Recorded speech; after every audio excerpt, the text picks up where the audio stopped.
Bienvenidos a este video donde les voy a comentar cómo hacer una conferencia persuasiva. Y para ello vamos a tomar los consejos de Chris Anderson, director de TED.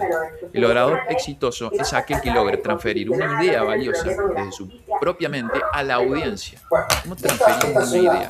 Logrando que esa última la adopte como propia.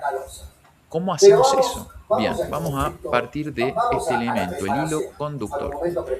La columna vertebral de cualquier conferencia persuasiva es el hilo conductor, una idea central que conecta cada elemento del discurso. Cuando tiramos muchos elementos dispersos, la audiencia se empieza a perder. Termina la conferencia y no se lleva nada, no la hace propia la idea, que es lo que estamos buscando.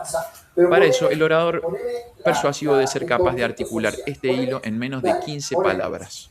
Sin un hilo claro, la audiencia se pierde en una manera de información, reduciendo la efectividad del mensaje. El hilo conductor actúa como un mapa que guía al oyente a través de una serie de revelaciones, ¿sí? Entonces, esto es la clave.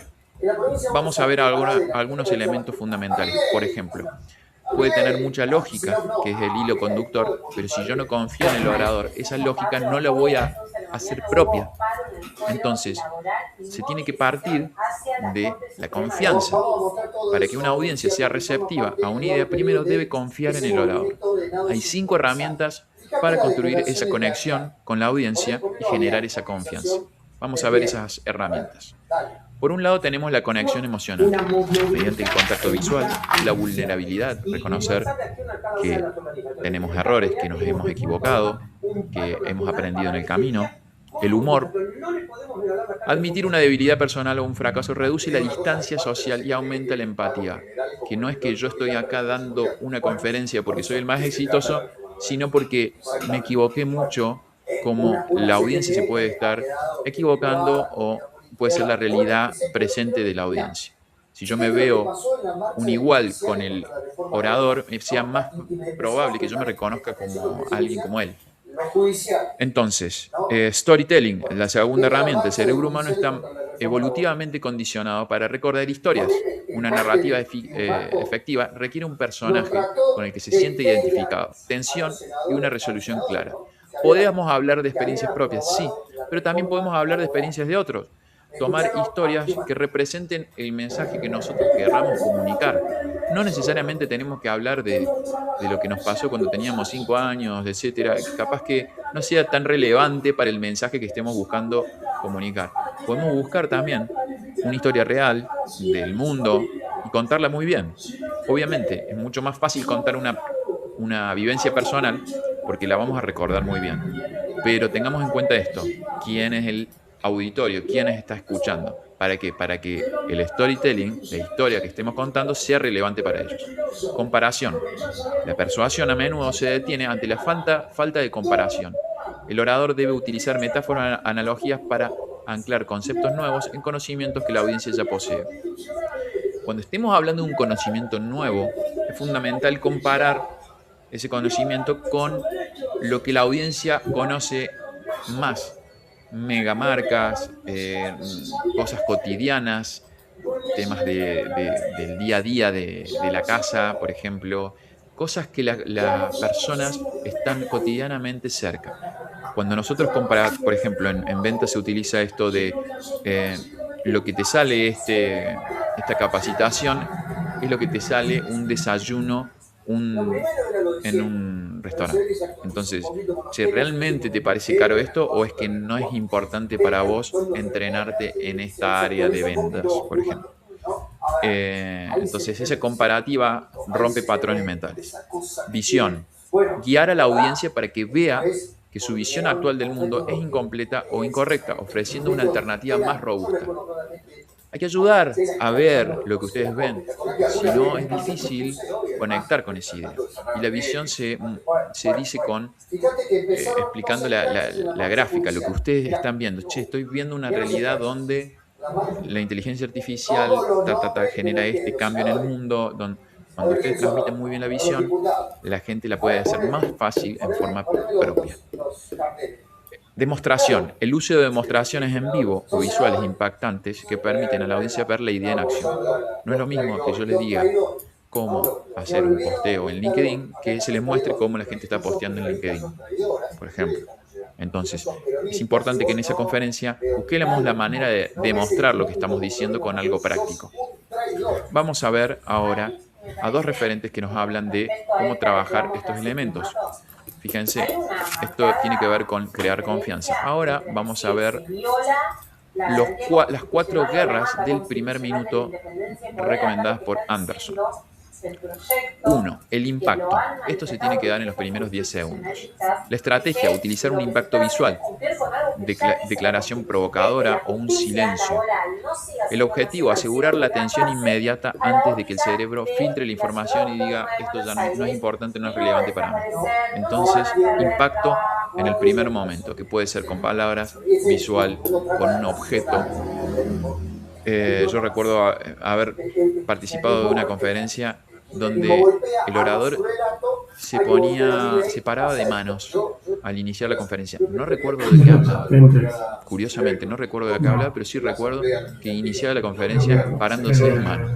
Bueno, y su impacto fue muy llamativo, pero la conexión de ese impacto con su mensaje, no, a mí no me quedó. Pero bueno, son elementos, ideas. Ahora, explicar el porqué. Esto en los primeros 60 segundos. Exponer el porqué de la charla. The why. ¿Por qué? Para comprometer a la audiencia a realizar un viaje intelectual completo. Que se pregunte, ¿esto valdrá la pena escuchar?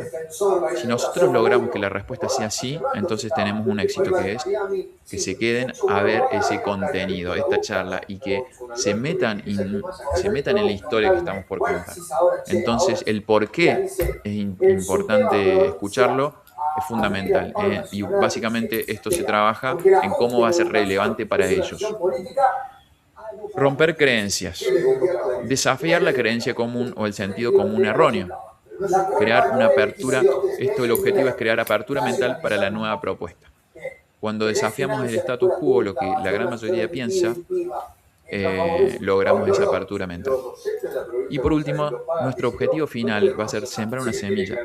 Definir la idea central, que va a ser ese hilo conductor, para que luego de la conferencia la persona se vaya con una semilla plantada, algo que va a germinar en su mente y que va a generar ideas y que va a generar cambio.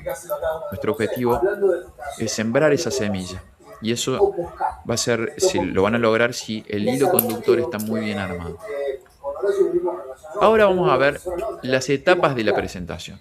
Hay muchas cosas que se van a cruzar entre estos conceptos y pero esto véanlo como las 4 guerras. Estos son lo que tenemos que lograr a lo largo de la conferencia en los primeros 10 segundos y 60 segundos, y esto más en cuanto al durante la conferencia y esto al final, por decir, qué buscamos al final de la conferencia, que se llaman las etapas. Ahora veamos las etapas. Para ello vamos a ver las recomendaciones de Nancy Duarte.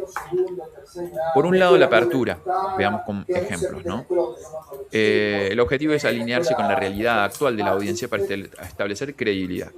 Ejemplo práctico. Actualmente nuestro equipo de análisis dedica el 70% de su semana a limpiar datos manualmente en hojas de cálculo.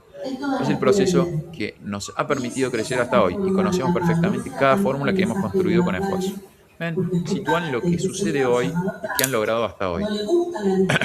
Se conecta con la realidad actual. Ven que generalmente las conferencias empiezan con datos de impacto. El 80% de las personas hoy no utilizan la inteligencia artificial. Datos de impacto. Yo les puedo mostrar conferencias que empiezan con aperturas de ese tipo. Problema. Después seguir con la introducción del problema. La lógica que revela por qué el estado actual ya no es suficiente, creando la tensión necesaria para el cambio, para llevar hacia otro punto. Ejemplo práctico. Sin embargo, el trimestre pasado perdimos 3 oportunidades de negocio críticas porque nuestros informes tardaron 5 días en generarse, mientras nosotros limpiamos datos. El mercado se mueve en segundos. Esa brecha nos está costando nuestra ventaja competitiva. Muestra que la realidad actual tiene un problema. Y eso nos va a generar la duda de cómo resolver ese problema. La travesía. Se utiliza la oscilación entre lo que es y lo que podría ser. alternando hechos fríos con los beneficios emocionales de la solución. El patos que les mencionaba anteriormente. Ejemplo práctico. Hoy, un error de dedo en una celda nos cuesta 24 horas de retrabajo. Imaginen, en cambio, pulsar un botón y ver la tendencia del mercado en tiempo real. Las empresas que han automatizado estos procesos han reducido su margen de error al 0,5%, un dato concreto, permitiendo que sus analistas vuelvan a casa a tiempo, sabiendo que su trabajo es impecable. Fíjense, introduce un dato de un beneficio personal, no solo un beneficio para la empresa, permitiendo que sus analistas vuelvan a casa a tiempo. Ya no se quedan datos o tiempo extra para ver dónde está el error. Entonces, muestra la travesía hacia cómo podría ser esa solución. ¿Ven? Apertura, problema, solución. Y ahora, la siguiente etapa 4. Momento memorable. ¿Cómo voy a hacer que la persona cuando se vaya de la conferencia se lleve algo que lo recuerde esto? Se realiza una acción o se muestra algo impactante que garantice que el mensaje no se olvide. Ejemplo práctico. El presentador saca una pesada pila de 500 hojas impresas y las deja caer sobre la mesa con estrépito. Esto es el informe que revisamos hoy. Luego, enciende una tablet pequeña y muestra un solo gráfico interactivo. Y este es el futuro que cabe en la palma de su mano. ¿Ven? Es algo que llama la atención y que impacta, pero es diferente de lo que pasa al inicio de la conferencia, porque acá ya entienden el propósito de la conferencia, cuál es el problema del cual se está hablando y cuál es la solución. Entonces, el dato impactante genera recordación. Y por último tenemos el llamado a la acción, que es el discurso de culminar con un llamado a la acción que describa la nueva recompensa que espera a quienes adoptan la idea. Se describe el estado futuro idealizado y se indica el paso concreto a seguir para alcanzarlo. Ejemplo práctico. Al adoptar esta tecnología, dejaremos de ser administradores de caos para convertirnos en arquitectos de estrategia. Si aprobamos hoy el piloto, para el próximo lunes habremos recuperado 1000 horas productivas humanas. Es momento de dejar de limpiar datos y empezar a liderar el mercado. Bueno, es como que invitamos a la gente de adoptar esta nueva idea o de preguntarse cómo podría yo lograr esto en mi empresa, por ejemplo. Observen esto, ¿no? Esta estructura que aconseja Nancy es muy similar a otras estructuras que les he mostrado antes, donde está apertura, problema, solución y llamado a la acción. Sin embargo, acá está el momento memorable, porque nosotros queremos que después de la conferencia se lleven la idea, se siembre esa semilla. Por eso la conferencia tiene distintos condimentos diferentes. Y voy a terminar esta clase con este concepto que me pareció una genialidad, que es el concepto de resonancia o sparkline. Movimiento oscilatorio constante entre lo que es y lo que podría ser, lo que es la realidad actual, a menudo insatisfactoria, y lo que podría ser un futuro idealizado con la adopción de la nueva propuesta. Esta oscilación crea una tensión narrativa que mantiene el interés y la urgencia. ¿Qué es esto? Fíjense acá. Yo acá hablo del problema y de la travesía de cómo podría ser la solución. Bueno, fíjense cómo trabaja a lo largo de la conferencia la historia. Lo que es, lo que podría ser. Después vuelve lo que es, lo que podría ser, con distintos elementos de la problemática. Por ejemplo, el elemento de la persona que se queda hasta última hora revisando dónde está el error. Y después hablo del ejemplo de la empresa que pierde productividad en sus empleados y que no se pueden ocupar de cosas más importantes porque están revisando el error del dato. Es otro aspecto del mismo problema donde llevo ese aspecto de la empresa y después cómo podría ser ese aspecto. Llevo este aspecto personal y cómo podría ser la vida de ese empleado mucho mejor volviendo a casa temprano. Y así, ir de un punto al otro. ¿Qué logra esto? La visualización que le mostré anteriormente, que es que la persona, la audiencia, vea lo que vos ves. Se lo voy a mostrar acá adelante, que es poder transferir esa idea de nuestra mente a la audiencia. para que la haga propia. Y ese concepto de resonancia busca eso. ¿Por qué? Porque repite muchas veces el hoy estamos acá, pero podríamos estar acá. Una, dos, tres, hasta tres, cuatro veces. Todo depende del largo de la conferencia. Pero este concepto me parece una genialidad para que lo apliquen en las conferencias. Y esto sería todo para que generen persuasión en una conferencia a un público.